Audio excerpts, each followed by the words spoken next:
Hello, everyone, and welcome back to another episode of Magnificence. I'm so glad to have you back, and I hope you've been doing well since you last joined us for an episode of our adventure. I'm very excited to get back into it. As always, I'm always excited about this game.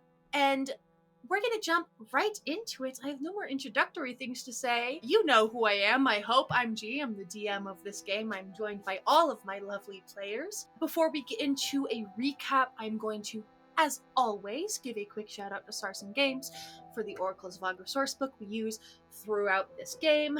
Wonderful book, wonderful writing and world building. Please go check it out. Let's get into our recap for last session. Last session, we had a stretch of downtime, a stretch of calmness after the encounter with Cinna, the Dream Crown.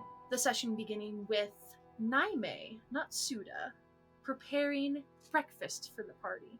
Sort of chance to explain everything that's been going on, give a bit of context. Olwen, not in attendance, assisting Athen in finishing dismantling what remains of Cinna and performing a honorable funeral for them, giving them respect as they depart, despite the very short-lived existence they had. Giving a fond farewell to Athen before returning back to the inn, where we learned from Naime that Suda is her twin sister, and the two experienced an event that brought them together in such a way. Where Suda draws power from her twin, from the strange place she resides, but sort of between existence, almost, to perform her abilities. The two sharing the same physical form, but being separate people. The party reconvenes within the inn. Some secrets now known, but not all. Some tension resolved, but not all. Sage, having learned a new spell, knowing exactly what she's going to use it on, takes the party over to the Moon Molten Vardo wagon, the gift from the Moon Molten children upon assisting them in escaping Seer's Morning. Using the Dispel magic on the mirror, Sage is able to find one clue and then the next and then the next, eventually leading to a carved serpent in the floor, pushing its marble eye to open a secret compartment where a giant ancient-looking tome is found, reading as The Compendium of Sorrows, Tome 2, Solora Molin, the Betrayed Prophet. Reading through the brutal and harsh life that this prophet experienced, leading up to the betrayal against her gruesome death, her not quite life, and the corruption that followed, the corruption that led to something only referred to as the end. At the end of this recap, we're going to pick right up where we left off. The party assembled in the Vardo with Caradwin on the roof, half paying attention.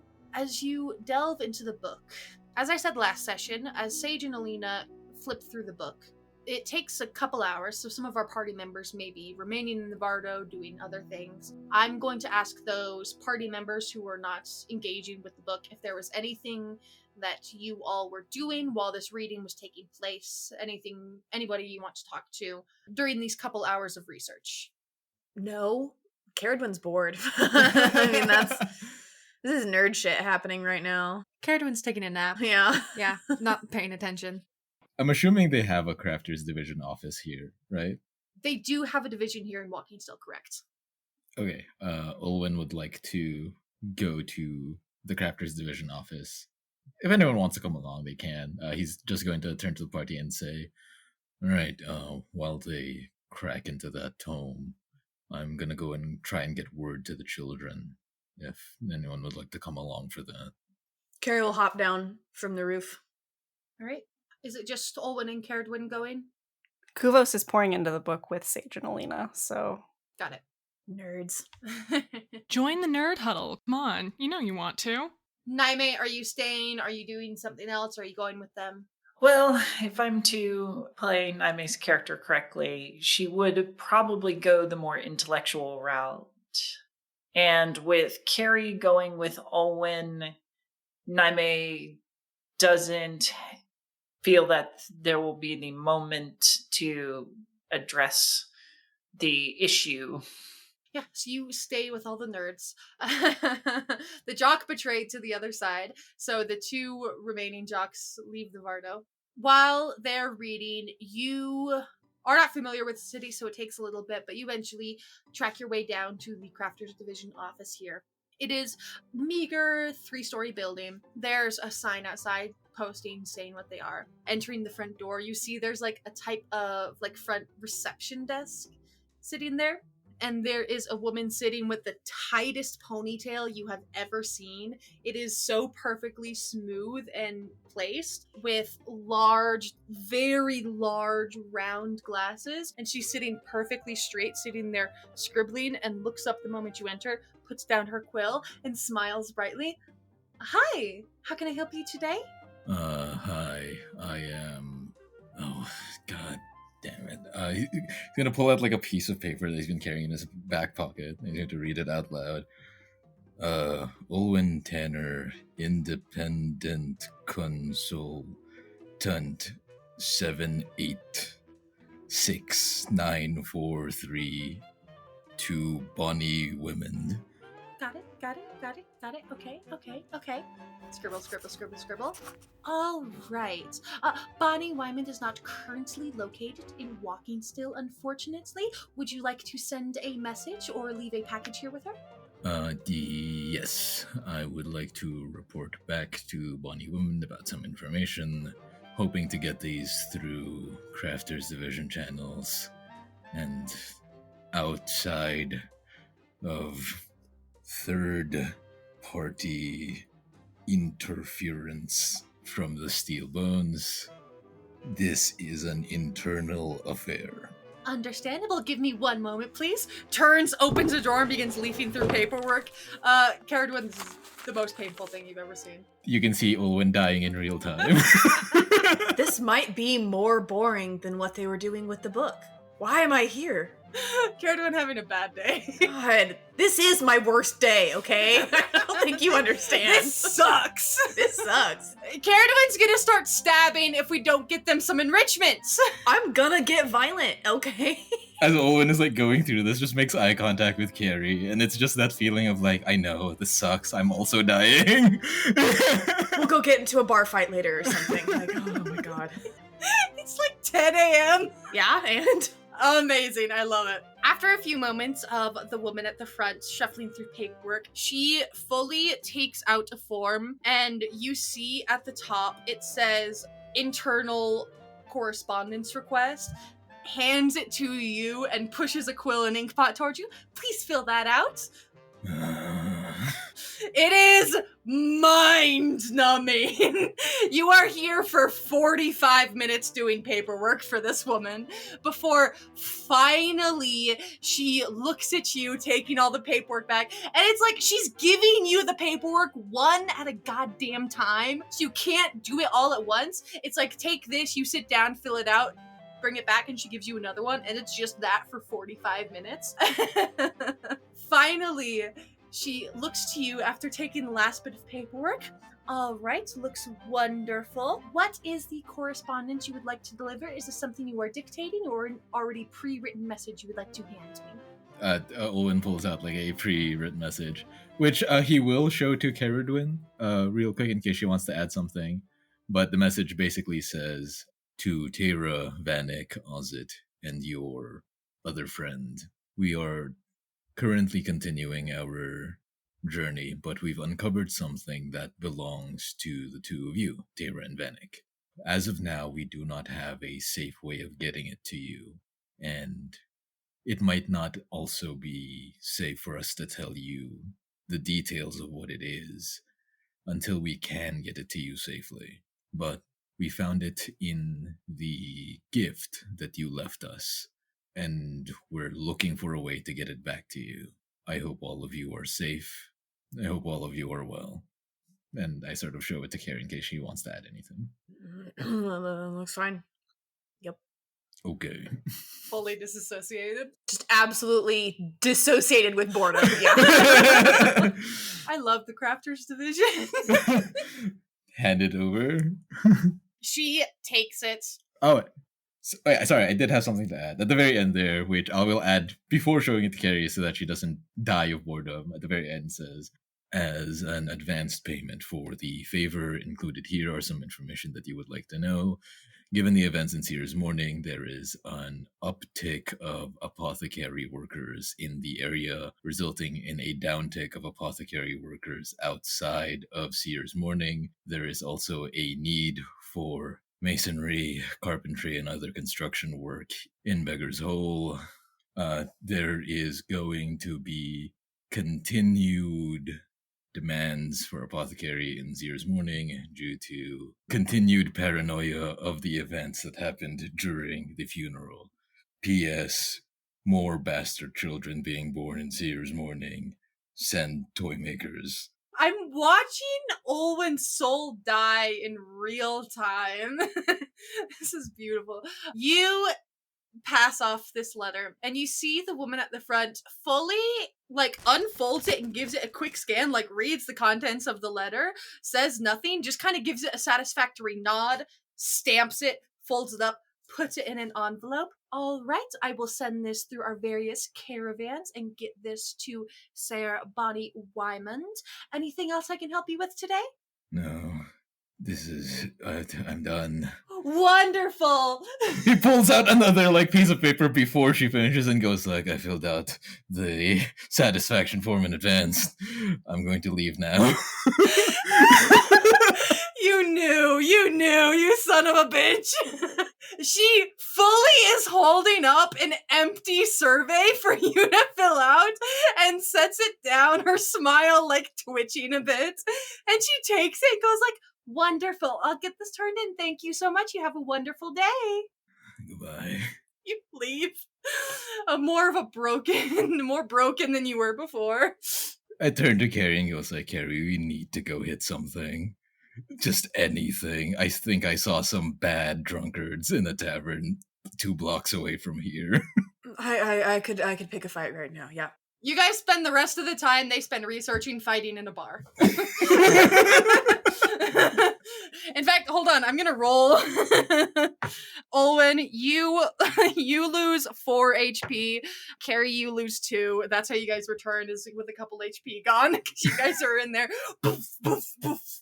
Got a slightly bloody scratch on my face, but I am just beaming, just so happy. It's just the 2 of them walking back, just feeling so much better.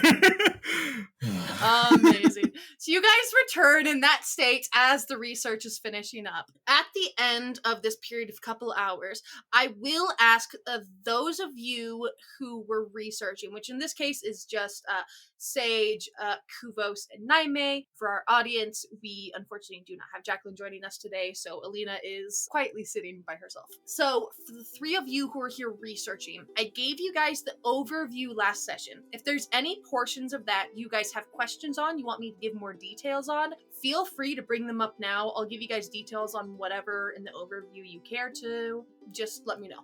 Does it mention what sort of deity Quildadana is dedicated to? Yes, it gives not a very in-depth description, because the cult that the prophet was in, it mentioned was an offshoot portion of it, so it was a branch of the original religion. But it does describe that Quildadana is a woman known as the Saint of Spirits, the patron saint of spirits and ghosts. So a very ethereal, somewhat death-aligned portion of religion, but not patron saint of death or underworld or anything like that.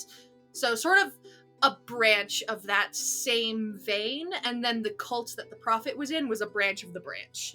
Okay. It was a twig. Thank you, Winter. Oh. I have so many questions, but I don't know specifically right now. Question for G. The arcane group that you said the Iron Hand leads, does it describe anything about the types of magic they were using, and if there were any clues as to what sort of allegiances those arcane soldiers had? There's not too much detail on the Iron Hand or her people, simply because Tome 2 is all about the prophet. From what you can determine, of the prophet's later life when she met the Iron Hand and they were interacting. The Iron Hand, it never explicitly says the words like wizard, sorcerer, anything like that, but from the language used, you can safely assume that. The Iron Hand was a powerful arcane user in the same vein as wizard, sorcerer type beats, and led an army of magic users in the same vein. Their allegiance was to the Iron Hand. Again, not much details given, but from what you can tell, the Iron Hand was a massive force. Like a massive leader that thousands of people obeyed and listened to. Thousands of people followed. Thousands were loyal to her. But in that particular subject, that's about all you can determine. Now, I have a question not about what's within the book, but within the letter. Yeah. One quick thing for you, Rosie, that I totally forgot for Quoltoldana. There is a symbol described. Symbolism for the saint of spirits, Quoltoldana, is either a black pearl or blackened hands from the fingertips up to the elbows. So either tattooed or rubbed in soot or coal. Okay, that's sick as hell. Okay, thank you. Appreciate that. Now, what do I know of the existence of hags? Because this is a relatively low magic setting where people aren't running into magical monsters every day. You are correct. And this kind of goes for the entire party. Nobody has... The closest one would maybe be Olwen, would have more knowledge on this, but not too much. Hags, for you guys, are in the same realm as creatures like beholders, dragons. Like, they're these monsters that you've heard of, and people have said they've met them, they've fought creatures like this, they've interacted with them, but not really a lot of people. Hags especially, they're almost like cryptids, like what you would call them in our modern day and age. It is hard to prove they exist because not a lot of people really interact with them. It's like really strongly believed folklore almost. Somebody has fully accused Magda of being a hag before is what you're saying. For sure, for sure. And honestly, there are times when you wonder. Yeah. You're like, Magda, the kind of lady that she is, have I met a hag before? That's kind of that. I think there's so many things to be hung up on, but Sage is still back with the fairy tale and how this book came into the Moon Molten family's hands. And I wish I had thought to ask Olwen to ask them what their dad's name was, but it's too late now. I'm a little upset about it. Anything else about the overview that anyone wants more detail on? Not more detail from the book necessarily, but Kuvos, once it's finished and he's made notes for himself, He is turning his attention back to the spirit, who I'm assuming is still sort of hovering. Yeah, is hovering just kind of in the corner of the Vardo, sort of pacing back and forth soundlessly, very frequently casting glances towards you, your group, and the book. he's going to carry his notes over and sort of sit over by where he's pacing. Just sort of Casually making his way away from the rest of the group, letting them have the book at that point. Yeah, he hovers over immediately and begins looking over your shoulder. And he says, "Let me know if anything looks familiar or you need any additional information." He nods silently. As you shuffle through your notes, he points at a couple different things that you've written down. First, he points to the name Solora Mullen. Next, he points to the name or title, the Iron Hand. He points to Quoltoldana. He points to the very conclusion where it references the end. He points to the seedling, and he points to the word corruption. And realizing that there's so much of this that he understands, Kuvos is kind of looks up at him expectantly, kind of waiting for answers on how he knows these things, or if he has any further questions about them, and that's why he's pointing to them. Mm-hmm. He stares at your notes for a couple moments longer before he does begin to elaborate. Do you have, like, a relative that you only met when you were, like, itty bitty toddler, and you hear their name mentioned again in your adulthood, and you know that is familiar, that has something to do with you, but it was from so long ago and from such a time of shrouded memory that you cannot fathom it. You have no details on it. It's like remembering something from when you were 2-3 years old, just barely able to walk, barely conscious, essentially. Kuvos nods. That's what this feels like. I can't say what. He points again specifically to Solora Mullen. I know her. I know her. I know I do. And not just that, he turns and points to the book. I know that book. Not just its contents, the book. Did it say anything about who wrote it? Not that I could see. I am going to meditate on some things and think on it. I would suggest continuing down whatever this is, he says, once again pointing to your notes. It feels bad. I'm a fucking spirit. I don't breathe. I feel like I can't fucking breathe. It feels bad. Something, not the book, not the contents, something about the whole situation, something with this Solora Mullen character and the Iron Hand, and something else. There's something else missing from these two. And I don't know if I like it. We have some time. I'll see if I can do some more research. And I'll look at it again. One thing I will say, if you're going to try to do research, as I mentioned to you before, I have been with many a patron, many holders of this staff.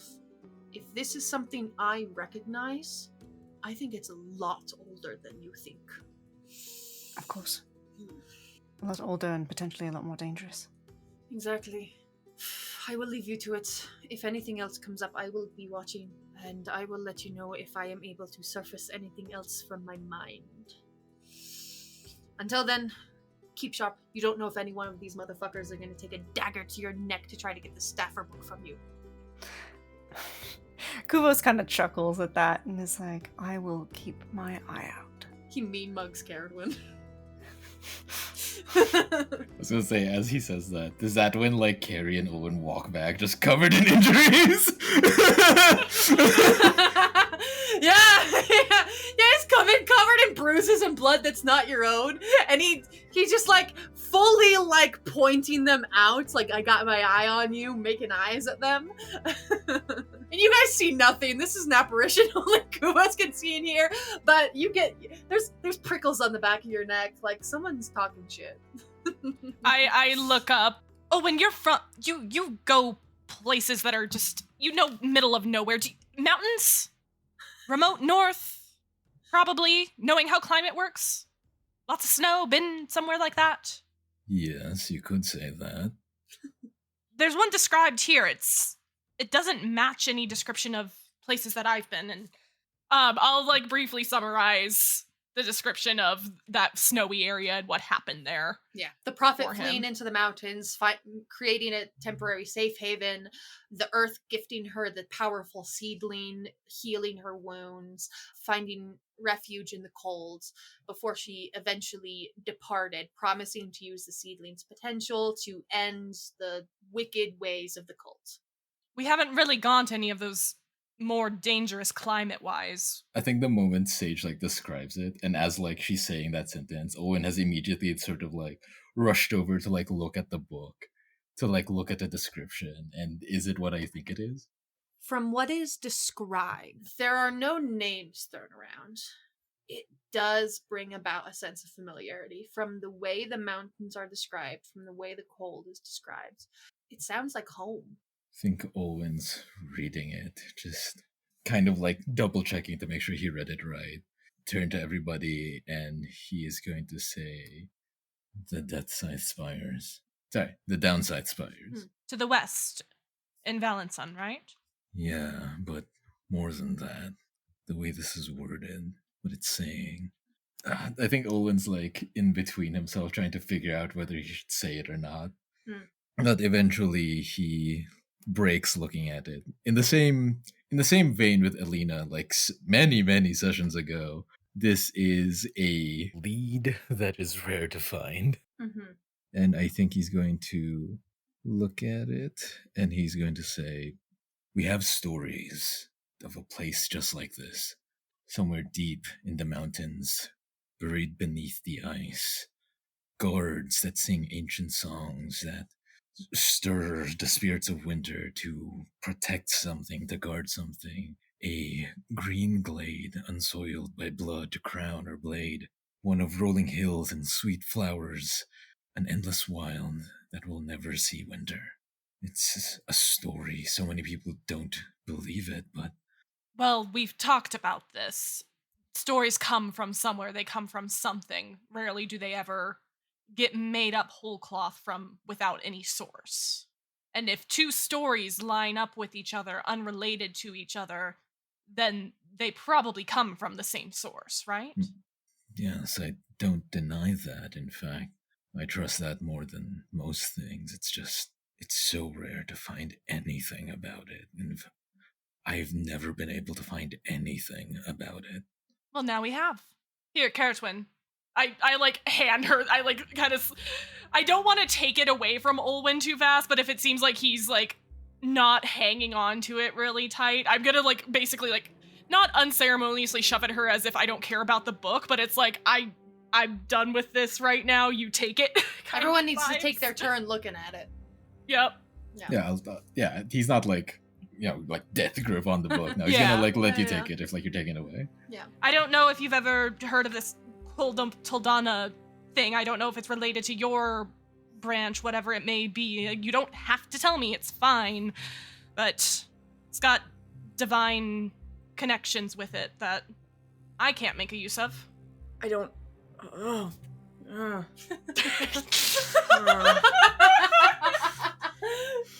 This was such a nice day, and then now I'm holding a book. I've never heard of the thing you said. That's not. No. Well, I hadn't either, so I didn't really expect you to, but Okay. What do you?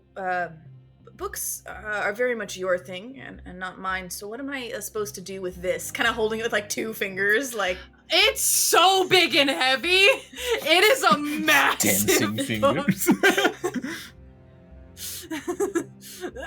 Your like knuckles ache from holding it up with two fingers.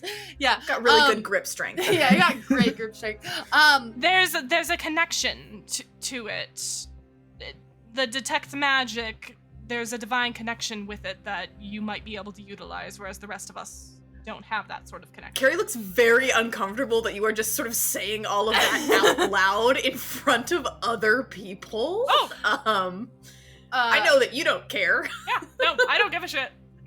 Carrie, I will say, in this moment, it's like, it's uncomfortable and it's strange, and you don't want to be holding this book. It almost feels alive when you're holding it. It feels like it opens itself up to you almost. Like, it feels familiar in that way when you channel divine magics. It opens itself up to you, it makes itself known, and some of the words on the pages have a faint golden shimmer to them, spelling out words to spells that you do not currently know. I guess Naime could give it a try, but her thing isn't really so much arcane, and we've established it's not divine nor primordial. It's a secret fourth thing that I'm still figuring out. So... Shh. Can I just have a moment and maybe fewer people looking at me? Everyone turn around. I'm still holding the book in like a very like uncomfortable way. As if you were handed a baby.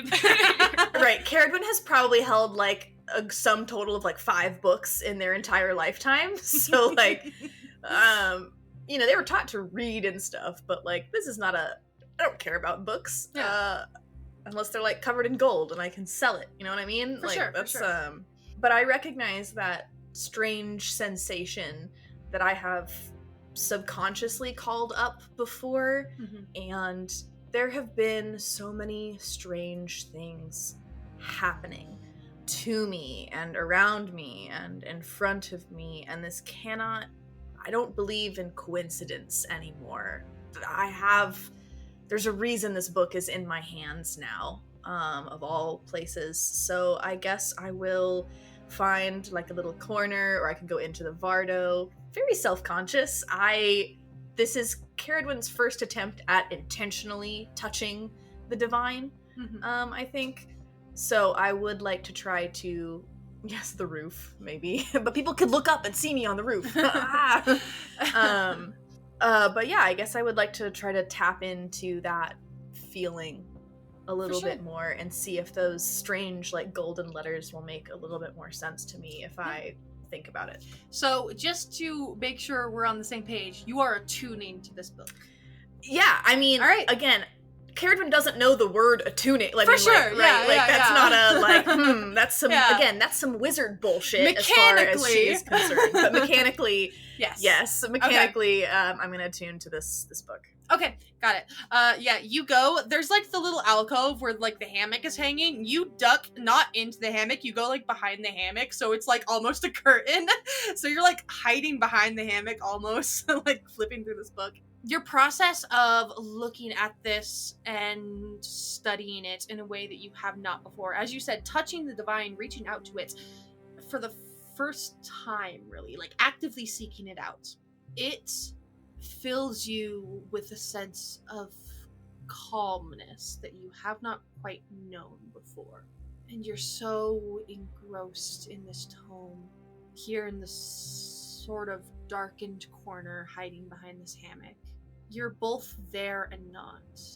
It almost is like out of one eye you see the Vardo around you, but out of one eye you see that roiling smoke. The waters are exceptionally still and calm. And as you reach out towards this tome, this strange vision on a dark ocean that is always the same, for the first time presents you something new. As you finish this attunement to this tome, deep within the black smoke, pinprick of golden light, the faintest bit. Whether it is calling from within the smoke or something beyond, you do not know, but something reaches back out. You exit this sort of trance state, and you become attuned to the Compendium of Sorrows, Tome 2. This is an actual magic item that I will make sure the spells are attached to it correctly, and I will make sure you have it in your inventory, and you can feel free to attune to it. Your fingers kind of feel tingly, and the holy symbol, is it in your pocket right now? Yeah. It feels warm in your pocket, almost like responding to something just as holy, maybe, this strange book. It does give you access to some cleric spells. I will get into the mechanics with you later, but just for audience sake, this is giving access to the spells Lesser Restoration, Bless, Cure Wounds, and Sanctuary. I was correct in my remembering my notes. Those are the 4 spells. And of course, as I said, I will give you context on the charges and everything at a later time. But you are officially attuned to the Compendium, the second tome. I will leave the Vardo holding the book more deliberately now. Less like an awkward child that I have been handed.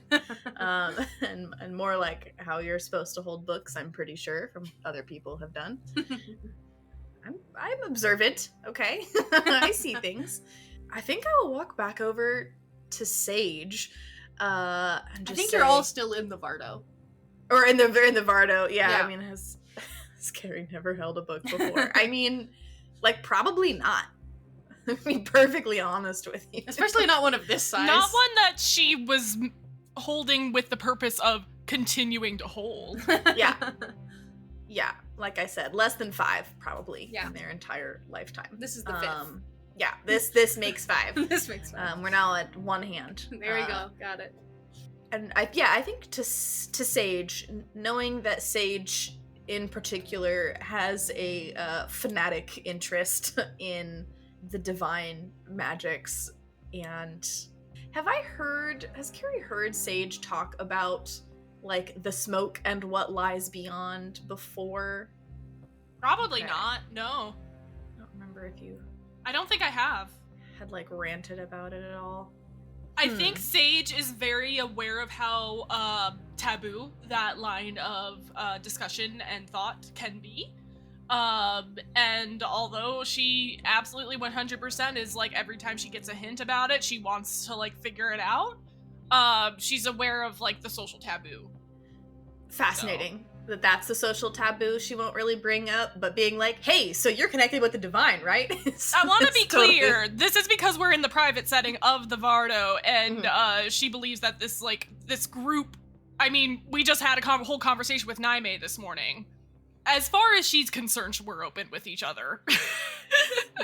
As far as she is concerned. Gross. Anyway. Caradwin, real quick, as you finish up this attunement, holding the book, stand from the little alcove where you were sitting, and go to approach Sage to further discuss, I would love it if you made me a wisdom save. Yeah, I was like, this is coming.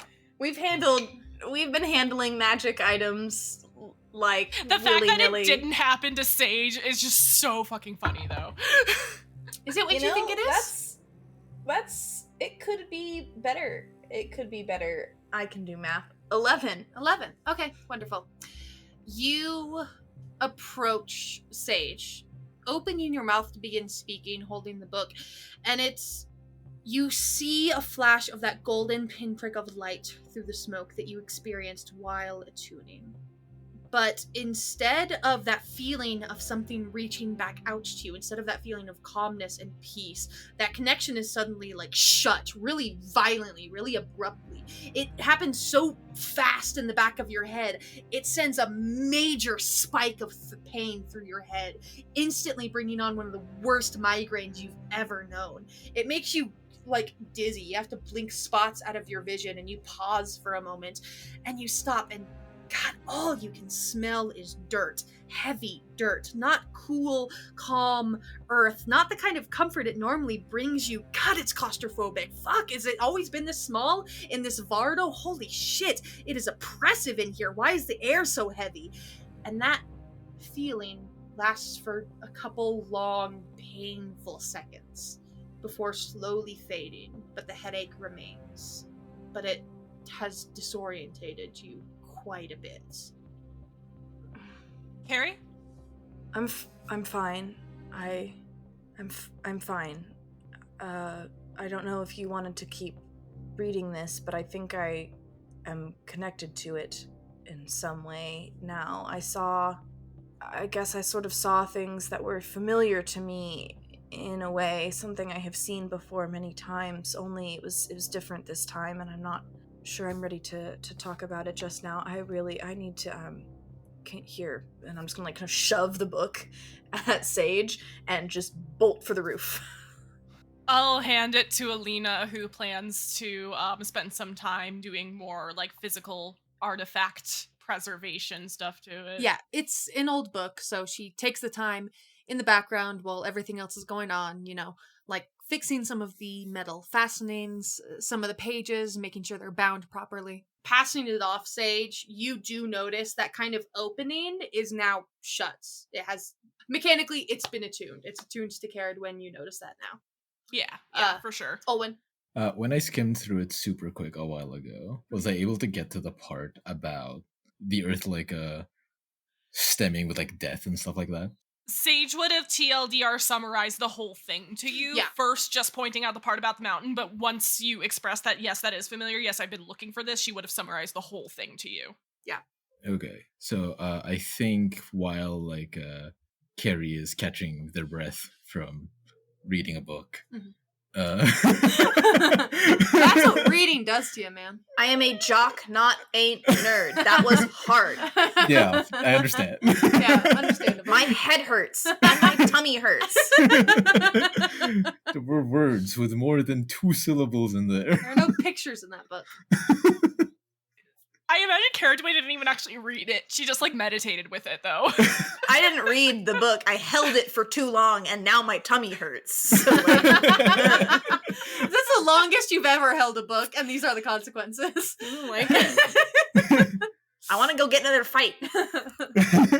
So while Carrie is recovering, Owen will turn to the rest of the party and says, some more things about what was mentioned in that book.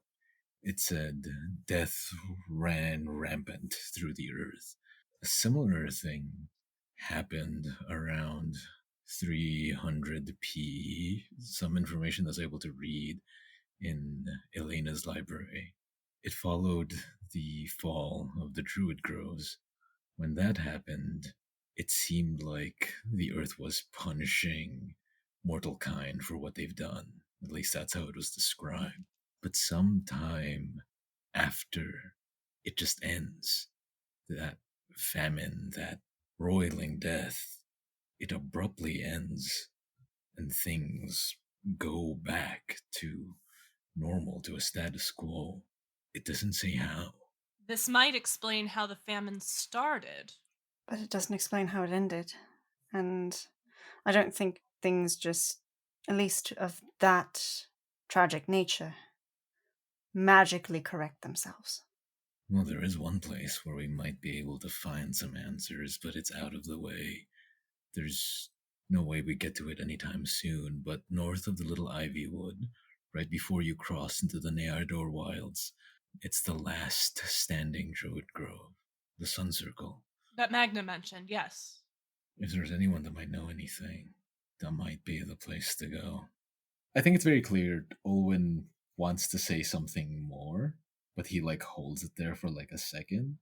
I want to make an insight check. Yeah, on Looking yourself? No, just generally. Yeah. What look, what are you searching for? What are you trying to accomplish with this role? I think Olwen finds himself in the unfamiliar situation of having a group of people in a circle that he might be able to trust with information he was going to take to the grave. How safe do I feel in this moment to talk to these people? Yeah, absolutely. If you want to roll for that, absolutely feel free, or just decide that yourself. Up to you. Everyone put on your best smiles. Make Olwen feel comfortable. I'll say that's a 17, so I guess I'll turn to the three other people that are here. If Olwen looks at you right now and there's a very clear hesitation in the way that he's looking, what does he see? Looking at the other party members? Yeah, right now you're looking at Olwen and he wants to say something. He has more to say, but to boil it down, he's scared.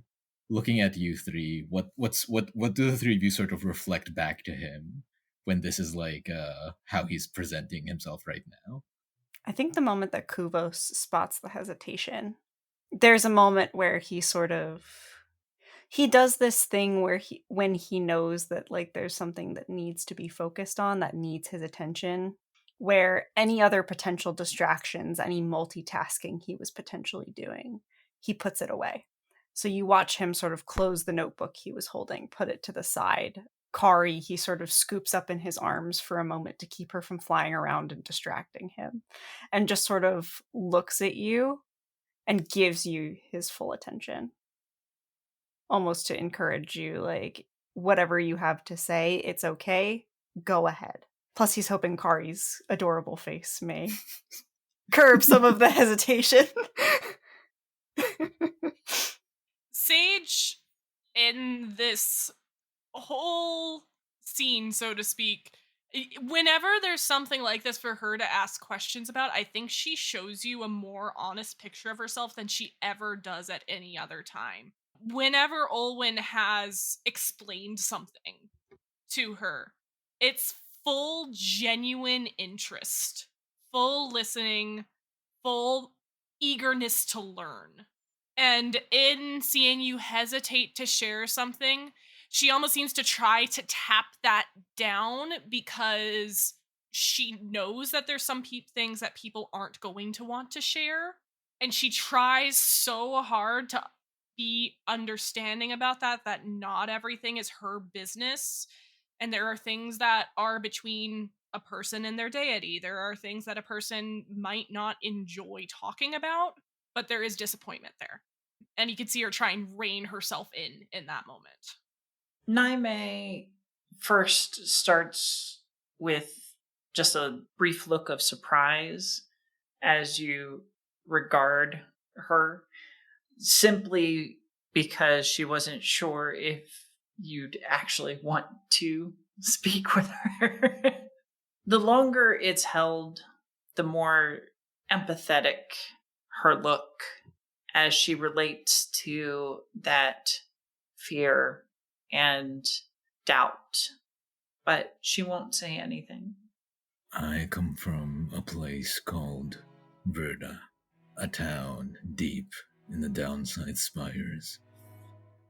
You'll find records of it if you look, I'm sure. But as far as the Empire is concerned, it is a dead town inhabited by nothing but graveyards. It was abandoned when borders between that region, separated by the spires, became too tense. We were left there to die. We didn't. We tried our best not to. My mother, Janara Tanner, she is of Vardo. Strong, working woman. She taught me trades, how to work with leathers, animal skins. My father, Halloran Tanner, is not. He showed up one day, at least I've been told, out of a blizzard, from wilds that, for the most part, should be dead, should have no one in them. He spoke a language that no one else understood. And don't get me wrong, there's not enough people in Vardo to know every language across the land, but no one could recognize it. It wasn't even similar to any other language. Eventually, he learned how to speak, and at first we thought he was just some lost man. Found his way there, lived in town. He's not.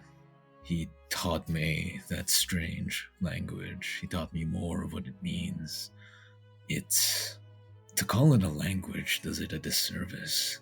It's more like a song that's sung in notes that people can't hear. It resonates and sings and harmonizes with the place and life around you. And that is what that song is. My father said that he came from a group of people that sung these songs, that spoke in these songs, spoke to spirits of life and winter and of the seasons and of the land, and they stood guard over a place that would never see winter. When he came to Vardo, things had been getting worse, continues to grow worse, so he shared and brought up this place. People called him mad, people called him one who was peddling tales, things that aren't real, fictions, but it's out there. Because when I was a child, I tried to go look for it. My father, many times before that, had tried to find his way back to that place, but he couldn't. Almost like it was a place that didn't want to be found. When I ventured out, I found myself caught in a blizzard. A very bad one. I was meant to die there, I think. But something whispered back to me. And it's no deity, it's no otherworldly being. It's like all the world itself found a voice, and it wasn't speaking to me as a separate entity. It was speaking to itself, and I could hear it because I am part of that world. It's called the Verdant Eternal. At least that's what my father called it. Obviously, that's how you would say the name in common. But I think... At first I thought it would be this hole in Mor Akkros that possibly could be it. I mean, it's a hidden place bursting with life, but no, this is not it. This, and he taps the book somewhat. This might be the very stories my father would tell me about. What I've been searching for several years now. I don't know.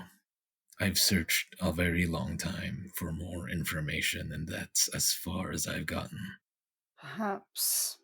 And Kubos kind of ponders this for a moment.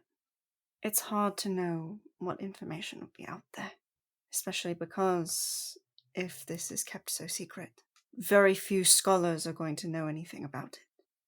That's why I asked you early on about whether the Conclave would have stories, fables, things about heretical natural magic. Gee, does the Conclave keep information on the things that it tries to hide? That it thinks are against itself? That is not something Kuvos would know. As far as you know, they stand very firm on things that they stand against. And they have a strict no-tolerance policy with those sorts of things. Whether that's the truth or whether that's just a facade for them to hoard that kind of information to themselves, you honestly don't know. Of what I have access to and what I know, they would rather rid the Conclave of that information than keep it. Then I only have one last lead. The hoarded knowledge of House Oldfire. More than one, because there's always the patron. The one you were looking for? You think they'd know something about it? They have all knowledge, ancient and modern. Unlike the Conclave and the Imperial House and all the others, everybody wants to say they know everything. We know they don't, otherwise we would have found it already. But the patron does. This Kel, this I think it might be a member of the Moon Molten family, honestly, at this point. It lines up too well. Maybe it's the hag, I don't know.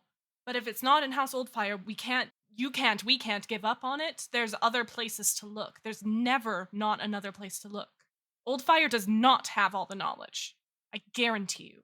I think Olwen at this point turns to Kuvos and he says, I have to find this place. My home is dying, and this is the only way I can think of to keep them alive. Then it sounds like that's our next stop after Mor Akkros. You will find this place, and if you don't, we'll figure something else out. But what of your own home? Looking to Kuvos. There are still things I don't understand. Things I need to figure out about what's causing it. If we can take a detour up that way, after that's settled. If you intend to help me in any way with mine, then I will give everything to help you with yours. We'll have to get approval from your Magister. Either way. Magister Kieran will give it. He knows that this is the reason I study. Sage just turns away, tries to, looks back at the carving and the letter or something else to not have to look at Kuvos right now. I think as a final thing, just to show sort of a demonstration, and making sure to hold it a little bit away from Naime, considering the context of it. Owen is going to pull out an arrow from his quiver, whisper those strange words to it in a song that no one can hear, and I'm going to turn it into one of the frost bolts as almost like a miniature blizzard coming out of his breath, freezes it into an icicle. And he's going to sort of show that as a demonstration of what this song exactly is like. He's done it in all of the magic that he casts, but this is sort of a more personal representation of that, of his connection towards it specifically. Interesting. I have to wonder if this is connected to the Verdant Eternal. There's also the fact that this cult, this prophet, was of a saint of the spirit. I look at Naime. Something that it can exist outside of a body. So maybe we can find answers about that as well. Not to mention, just as a quick throw-in, towards the end, it does talk about how whatever the seedling was corrupted too and occupied the same body as the prophets, and they lived together as one. I don't know if you were picked up on that, Winter, when we were talking about it. I missed that completely. Yeah. Oh, I totally missed that one. Oh, Kuvos probably would have focused on that. Yeah. I had that in my notes. Let me paste my yeah, notes no, that. Just because since we're kind of diverting towards Naime, I'll just bring that up again. It does say that towards the end, that the Iron Hand corrupted the seedling into something and used the prophet. As it said, her divine body was broken, shredded, and torn apart to make room for new life. So to nurture the seedling, put the two of them into one, essentially. Got it. I focused on the broken and shredded part. Yeah. Actually, as we pop back to that, to the mention of the description of that specifically, Owen's going to raise his hand, just sort of like up to himself. And in the same way that he always has, place that seed at the center of his palm, draw some amount of blood from his hand to cast Good Berry, and he just watches like the blood seep into that seed and create those berries that way. And he's going to say out loud, if the prophet is out there and they've been combined with the seed from the verdant eternal, I don't know if it does, but if it functions in a similar way to the songs I've been taught, would I be able to interact with that? That's an interesting question. It has a body and it has a spirit. Like is drawn to like. And so it is possible that if your energies vibrate on the same level, then yes. But now we have ideas, we have leads, we have some thoughts. If you don't mind me asking, why? I've told you my stake in this. I want my people to live. Why are the three of you interested in this? Do you need a reason to be interested in something? Forgive me for saying, but in the few years I've spent with the rest of the Empire, it feels like most people are only interested in information when they can exploit it for something. I don't mean to insinuate that's what the three of you are or are meant to do or want to do, but I think my concern and confusion is somewhat justified. Why? I can't speak for anybody else, but I'm serious, Olwen. I don't need a reason to be interested in something. I just want to understand, and the idea of a part of the world dying without people knowing and understanding it is tragic. I don't want that to happen. And I want to be able to understand it, to see it. It's as simple as that. It's bigger than me. It's bigger than any priorities I might have. That is my priority, but there's so much out there that's bigger than me, and I just want to know. Knowledge is a treasure worth seeking all on its own. So you are most valid in your quest there, Sage. For my part, I simply aid my sister and her adventures, her quest to restore me to some semblance of life. Well, That has led us to some very interesting places. and it seems they are getting more interesting. And perhaps this book, this story, holds some hint, some glint of hope for her. Both of you, really. I'm sure both of you, from what I've seen, both you and Suda are very different. It would be probably easier on you if you could still live your own lives. Naime simply nods at that and pointedly does not confirm whether she feels the same way. Kuvos kind of awkwardly nods and says, either way, it's a very clear lead to something we haven't found in any other books. But for my part, he kind of looks up at Olwen. I don't know much about the natural world. The conclave is surrounded by stone, and, well, it's surrounded by things made by human hand. There's not much nature there. I don't know if you've ever been to Understone, but you'd be hard-pressed to find much of it. I'm finding more and more that I want to learn about that side of the world. It's still here, even if the Conclave tries to ignore it. And I need to know as much as possible in order to save my own home. As you said, Olwen, if I help you with yours, then perhaps some of your knowledge of the natural world will help assist with mine. And I think over the time that I don't want you to think my thoughts are entirely selfish, but you are and have come to be a friend in the time that we've traveled together. At least I've thought so. And I would want to help you regardless. I think Olwen will, if people will allow, people are okay, I think Olwen will spend the rest of the time taking out like his small notebook that he takes notes in like Druidic, and just very slowly begin to like teach them how to read it, just so he can share what he has, what he knows, what little he's found, if any of it is useful. When we're gonna trade so many fun facts about nature with each other from now on. So, just like out of game, unless anyone else has anything they want to do before the heart mimic is done and you guys descend into Mor Akkros, we can start the journey there because we do still have like half an hour. And we can just go right there if you guys have nothing else to do in walking still. I think the only thing I want to do is maybe pick up some more supplies. Let me check. I know I wanted like a grappling hook just to have something to like climber's rope tools. onto. I have a climber's kit, I see. but yeah, but like I can use that personally. I just want something to be able to attach to a rope for the rest of my party who does not do the climbing stuff. For sure. Yeah, you just want to get a straight up grappling hook. Yeah, just like just the one in like the normal item in D&D. It's just grappling. Yeah, hook. For sure. Subtract the gold from your inventory, easily enough to find. And I'm gonna wager a guess here and say that I need more than 14 arrows. Probably, I would say so. I would say it's probably a good investment to go get some.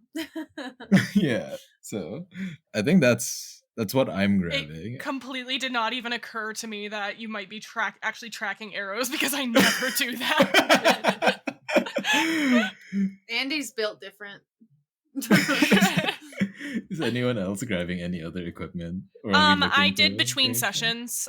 When we did our level up, I talked to G about getting some spellcasting components and such. Regular supplies like food, water.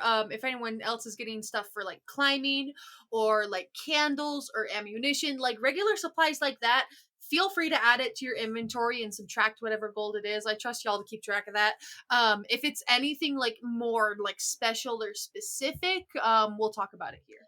Yeah, I was just saying, Carrie would probably, in addition to like general supplies, rope, batons, whatever, I have some of those things, would probably like to acquire maybe a couple little things of poison to dip knives into, if that's fine. Doesn't have to be anything for sure real spicy, but just, you know, your garden variety alchemist shop poison. Just basic poison vials. Yeah, for sure. Add as many as you care to, subtracting the gold from your inventory, because I know you guys got an advance on your payment for this job, so y'all got money to burn.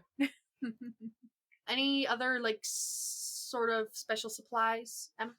Yes, I messaged you about this before, and I'd like to continue on this project now because this is the one I haven't finished yet. Right.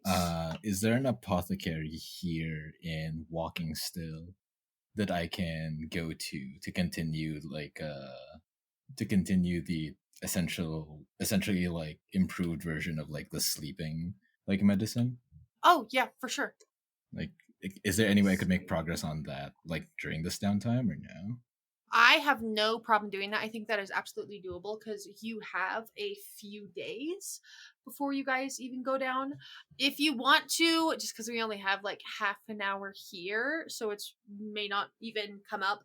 If you want to, when we finish today, just message me like details about it that you want to try and accomplish, because I think it'll be incredibly easy for you to do that. There's plenty of apothecaries nearby. This is more of a mining area, and since things like Salja are mined and then crafted into potions, there's a plethora of experienced apothecaries around here in Walking Still. So that is definitely doable. And would I be able to finish it like before we go into Mor Akkros? Yeah, just improving on that that like draught. Okay. Then I think at some point during the time before then, Olwen actually is going to approach Naime with something. Okay. Yeah, absolutely. In the middle of our downtime, we'll cut over to that scene. Oh, like right now? Yeah, if okay. You like. I mean, assuming Naime, I'm obviously leaving it up to Winter whenever it's how long it's Naime and whenever we go back to Suda. So whenever that happens, I will leave that up to you guys to figure out.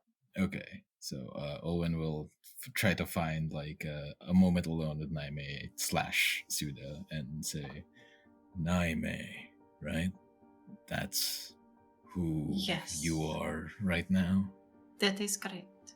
I don't think it's a secret that the last moment with Suda was less than positive. Why? Why did she lash out? In short, Suda is broken, and I imagine that she saw somewhat of a reflection in Senna, one that was intolerable. And I don't think that she was intent on destroying Senna so much as herself.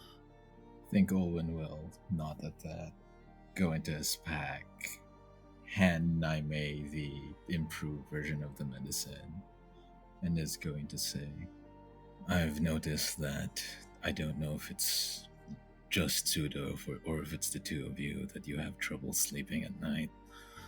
I know that you make that tea to try and find some amount of rest. This should work a little bit better than that. I don't know where I stand with your sister. I don't. I do know that this world is cruel enough that you don't need to make an enemy of yourself when there's plenty of things out there that are already trying to hurt you. Thank you. Your gift and your words are quite the balm. I hope that I can provide some recompense for my sister's actions. But I do want you to know that you have our friendship and our loyalty, and we will help you with your quest, regardless of what benefit it brings us. Owen will tap Naime on the shoulder. Thank you, as he walks away. Just the manly, you got this, buddy, shoulder clasp. Also, just real quick, that's 6. I gave everyone one thing. Got him! We did it, boys! Owen's love language is gift giving. All right, we can all pack up and go home. We did it. We're Campaign done. Let's go. We're finished. The point of this campaign is friendship. Yep. Friendship Audience. is trauma. Audience, look at that. Do you know what you see? That is a personal arc right there. Thank you. Episode 20. Emma, I know you had something. Winter, I think you had something as well. So both of you, I believe, correct? So as far as Kuvos is concerned, over the few days, he's been considering his conversation with Magister Kieran fairly heavily. The fact that the Cardinal knows who he is. This investigation he was very suddenly pulled off of. I think after sort of the excitement about the book has died down, he's gone back to looking at his notes from the investigation. I think after some consideration, seeing how quickly Sage solved this puzzle with the Vardo, he's gonna approach with the notebook. He seems kind of nervous about it, but he sort of looks at Sage and says, "You seem good at solving puzzles, and I feel like I have a lot of pieces to a puzzle that I don't know how to solve." Is this a puzzle that is currently assigned to you, or the previous one? No, I'm trying to figure out why the Cardinal would know me for this puzzle. I have been trying to figure that out as well. And he opens the notebook and starts explaining. I don't have to go over the whole thing in full detail, I don't think, but he's Just going what's to been start... happening so far in relation to your mission? Okay. And everything that he's found since they've been there. So the things that he didn't necessarily discuss with you, the fact that he went with Suda to go find Ushed dead, the fact that when he pulled off Night Julian to talk about it, that was what he was speaking about. And the whole thing with him being told to find a contact of House Gravestart and look into it through that. And that's when Magister Kieran reached out to him. So they didn't even know that you had been told about House Gravestark yet at the time that this instruction to cast it aside was given. No, that was new information that Magister Kieran learned once I spoke to him. So there has to be a reason from what we learned in Seer's Morning, then, that would cause them to make you want to quit. It would have to be, because that's the only time I sent a copy of the letter off to the Magister, and that's the only other time I reported. I hadn't had a chance to, between all the travel that we were doing. If they knew there was sensitive information involved, they wouldn't have sent a prefect on this in the first place. They would have chosen somebody who was not a prefect. So you think I found something sensitive that they don't want me knowing about? Ushed was not killed by a blade nor magical force. It was claws, right? It was more messy. It was messy. There might be something there. Though I don't think... Did I ever identify a weapon, or...? No, you never identified a particular weapon. Okay. There are weapons that can be made to look like claws. That's true, but the Conclave does things clean. So it's not a Conclave assassination? I can't imagine. If they were going to be messy about it, they certainly wouldn't do it in Seer's Morning. Especially with the mess that happened with the Sovereign. But regardless, they still don't want you to keep looking at it. Mm-hmm. Well, this is a puzzle indeed. Thank you. Thank you. I'm not entirely sure if that helped at all, or if there is an answer to that puzzle. But I figured if anyone could figure it out, it would be you. The fact that the Cardinal knows who you are is not only a testament to the severity of the situation which you have been put into, but also a testament to your capabilities.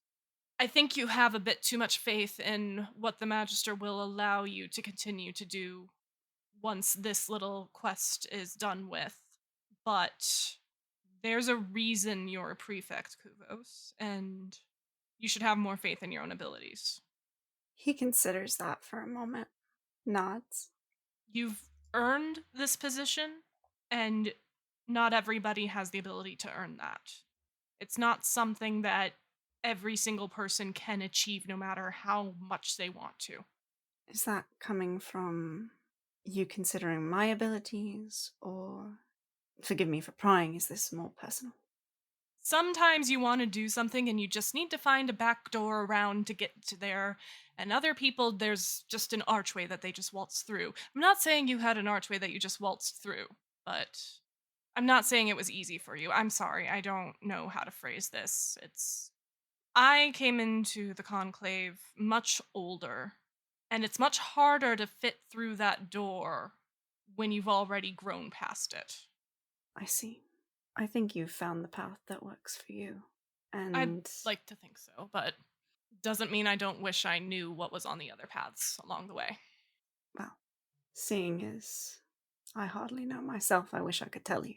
Lots of study, which it seems like you already did. We can figure it out. That we can. I think Kuvos closes up the notebook at that point and says, if anything crosses your mind about what might connect these pieces of the puzzle, let me know. And I'll keep my eye out for more pieces as well. Thank you, Sage. And he'll walk back to his little corner where he was considering everything. We're having all of our Persona Bond scenes. I love it. This is, honestly, it's needed before you guys go into hell. So, you guys are about to... You said it, not us. Dante's Inferno this bitch. Caradwin just, like, laying up on the roof, like, halfway listening, but also for the first time, like, kind of trying to do magic on purpose. So just, like, doing different weird shit with thaumaturgy over and over again. Like, laying on the ceiling. What are all these weird There's noises? a window shutter on the Vardo that keeps opening and closing. And I have this hilarious mental image of, like, I'll burn a spell slot since we're about to go into a resting period, but I think it'd be extremely funny to, like, try casting, like, create water, and then accidentally a bunch of water just, like, falling through the skylight. Just flooded the Vardo. The day before you guys leave, Caradwin floods the Vardo. Spend a Someone good- get the spend tome! our Get last- the tome! We spend our last day making sure everything's dry. Dried out. Yeah, you Yeah. guys spend the whole last day. People's laundry are hung up on clothesline outside. All the windows and doors are open. You guys are just finding it out. Thankfully, we'll say Alina took Alina has the book the book. to like somewhere to get it repaired or whatever. Alina Yeah. has the book. But it really is. away. I'm just like opening and closing windows or like extinguishing candles and just being like, Kuvos is sitting there using shape water to get all of it out. yeah. One's in the corner, like gusting the wet Yeah. things, like someone with a blow Like a, dryer. yeah, like a blow dryer with all the damp books. You're just sitting there going like, Yeah, that's what you guys spend your last day doing. yeah, really doing that like halfway mindlessly and really thinking about sort of all of the things that they have sort of heard and learned over the last few days. And I actually think one of the things that Caradwin is really focusing on is right when we got to Walking Still. Oh, fascinating. Suda, Naime weren't with us. Suda wasn't with us when we first got to Walking Still, when we like went to the hole in the ground to be like, this is weird. So actually I think while all this is happening, everyone else is in the Vardo, right? Like including Naime, everyone's within 30 feet of me. Great. I think Grace the player knows the answer to this. But Caradwin's really curious because now that I'm doing magic more deliberately, I would like to expend another use of Eyes of the Grave. Because I cast it before when we were at the hole and there was no like undead thing nearby. But the Suda Naime thing is very interesting to me because there's only one body and there's two of them, and the other one doesn't know what happens when they're not inhabiting the body. What does that mean to be not alive but also not dead? Is Naime actually dead? So I want to know. I want to know the answer. You know what's really funny is the thing that I wanted to do was have a scene with Carrie where they discuss this very thing. The dead girl in me sees the dead girl in you. You know what I mean? Living dead girl. You cast this ability, Eyes of the Grave, reaching into that part of yourself that has awoken, and you concentrate, feeling the sort of presence of each of your party members here in this Vardo. And you feel that divine magic brush over Naime's form, and you detect nothing. Now, when you say I detect nothing, is it the same kind of nothing as I would get from, say, Sage, a normal human girl? Or is it a different kind of nothing? What would you describe as a different kind of nothing?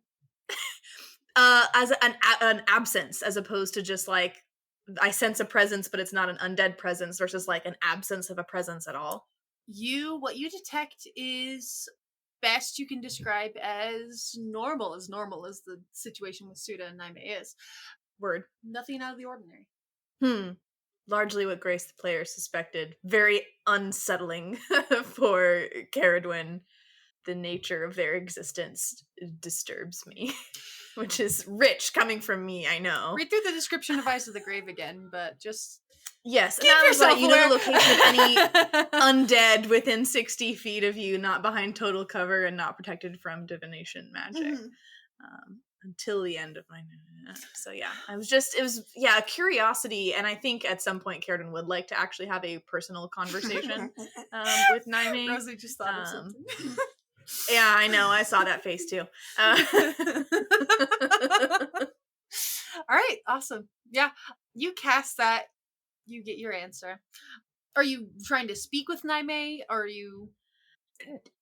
I don't know what I would say yet. Fair. I am slightly off-put by it is still Suda's physical form. Yeah.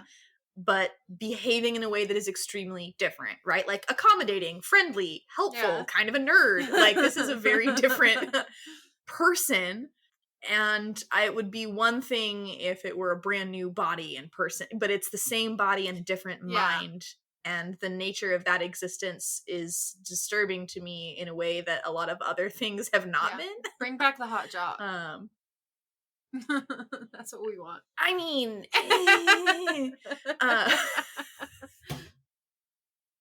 Yeah, because I think what would happen is, so Caradwin would sort of go through that much more deliberate usage of Eyes of the Grave, get nothing definitive from it, which is sort of unsatisfying.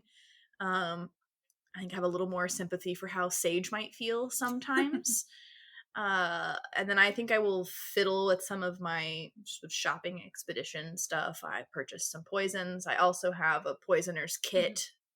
So I'm sort of getting everything in order, busying my hands so that I can sort of settle myself into, I want, there are some questions I want to ask Naime, specifically about where she goes when she's not here. That is the most pressing question, I think. So I'm emotionally preparing myself to have that conversation with Naime. Wonderful. Yeah. Coming towards the end of our downtime, Caradwin seeking out Naime to have a discussion about the nature of her existence straight up, which is a fun topic of conversation to introduce to someone that you've known for a day. And as we set on Caradwin approaching Naime to have this conversation, I'm actually going to draw our episode to a close.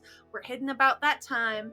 Your DM's worn out. I need a nap. So we are going to end it there.